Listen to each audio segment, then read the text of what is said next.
خداوند کے زندہ اور پاک کلام میں سے سیموئیل کی پہلی کتاب اس کا 6واں باب۔ سو خداوند کا صندوق 7 مہینے تک فلسطینیوں کے ملک میں رہا۔ تب فلسطینیوں نے کاہنوں اور نجومیوں کو بلایا اور کہا کہ ہم خداوند کے اس صندوق کو کیا کریں؟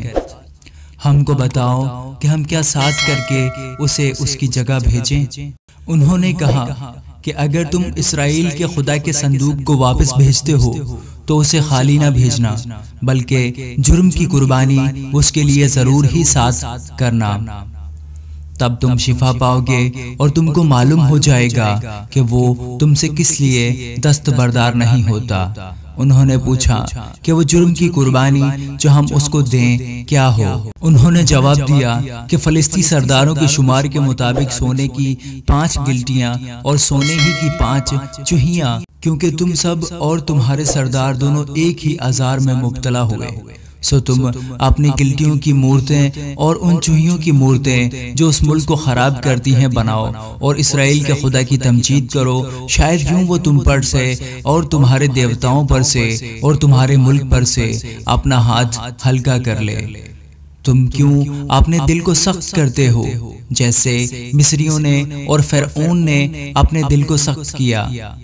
جب اس نے ان کے درمیان عجیب کام کیے تو کیا انہوں نے لوگوں کو جانے نہ دیا اور کیا وہ چلے نہ گئے؟ اب تم ایک نئی گاڑی بناؤ اور 2 دودھ والی گائیں جن کے جوا نہ لگا ہو لو اور ان گائیوں کو گاڑی میں جوتو اور ان کے بچوں کو گھر لوٹا لاؤ،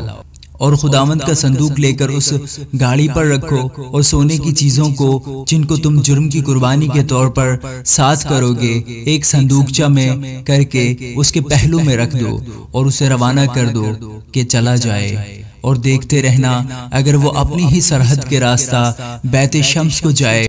تو اسی نے ہم پر یہ بلائے عظیم بھیجی، اور اگر نہیں تو ہم جان لیں گے کہ اس کا ہاتھ ہم پر نہیں چلا، بلکہ یہ حادثہ جو ہم پر ہوا اتفاقی تھا۔ سو ان لوگوں نے ایسا ہی کیا اور 2 دودھ والی گائیں لے کر ان کو گاڑی میں جوتا اور ان کے بچوں کو گھر میں بند کر دیا، اور خداوند کے صندوق اور سونے کی چوہیوں اور اپنی گلٹیوں کی مورتوں کے صندوقچہ کو گاڑی پر رکھ دیا۔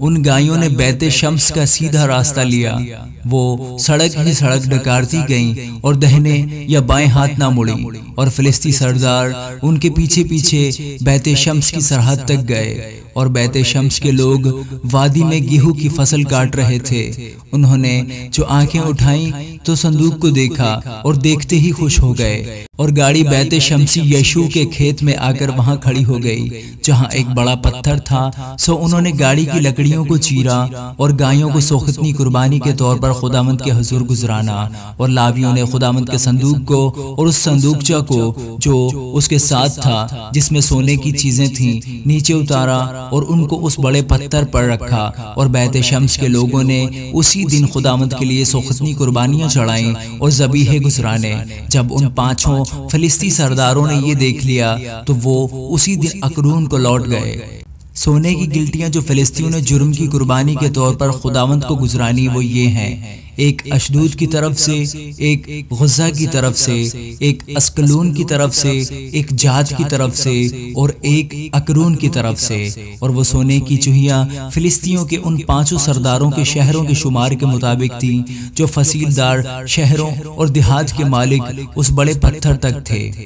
جس پر انہوں نے خداوند کے صندوق کو رکھا تھا، جو آج کے دن تک بیت شمسی یشوع کے کھیت میں موجود ہے۔ اور اس نے بیت شمس کے لوگوں کو مارا اس لیے کہ انہوں نے خداوند کے صندوق کے اندر جھانکا تھا۔ سو اس نے ان کے 50,000 اور 70 آدمی مار ڈالے، اور وہاں کے لوگوں نے ماتم کیا اس لیے کہ خداوند نے ان لوگوں کو بڑی مری سے مارا۔ سو بیت شمس کے لوگ کہنے لگے کہ کس کی مجال ہے کہ اس خداوند خدائے قدوس کے آگے کھڑا ہو، اور وہ ہمارے پاس سے کس کی طرف جائے؟ اور انہوں نے قریت یاریم کے باشندوں کے پاس قاصد بھیجے اور کہلا بھیجا کہ فلسطینی خداوند کے صندوق کو واپس لے آئے ہیں، سو تم آؤ اور اسے اپنے ہاں لے جاؤ۔